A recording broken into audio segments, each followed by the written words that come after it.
എന്തൊരു സ്മെല്ല്. ഓ അഞ്ചോ എന്താ ഈ വീടിന്റെ കോലം? സ്മെല്ലടിച്ച് കൊണ്ടുള്ളിലേക്ക് കയറാൻ വയ്യ. ഒന്ന് വൃത്തിയായി കൊണ്ടുവരുന്നൂടെ? എന്താ നിങ്ങൾക്ക് കൊടുപ്പാണി? ആ റോസ് പേര് തരച്ച പറഞ്ഞ തൊണ്ടന്റെ വെള്ളം പറ്റി. ഓ ഋത്തിക്കാരൻ്റെ ഒരു വീടേ, ഞാൻ 2 ദിവസം പോയതാണ് അവസ്ഥ. എനിക്ക് വയ്യ.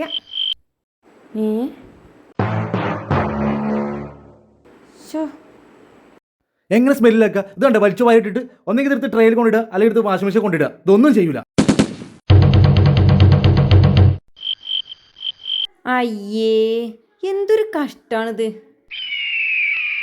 ബെഡ്ഷീറ്റേ ഒരു ദിവസേ 2 നേരം തട്ടി കൊട്ടി വിരിച്ചു വെക്കണം കേട്ടോ.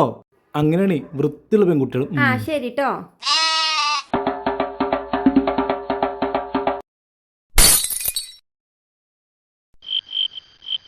അഞ്ചോ നിന്നോട് എത്ര തവണ പറഞ്ഞു ടച്ച് പാത്രം എനിക്ക് ഒന്ന് കൂട്ടിയിടുന്നു? നിനക്കൊക്കെ കഴിക്കാൻ പ്രശ്നം? നിനക്ക് കഴിയുമ്പോൾ എന്താ അത്ര പണി? ഉത്തരവ് പ്രഭോ.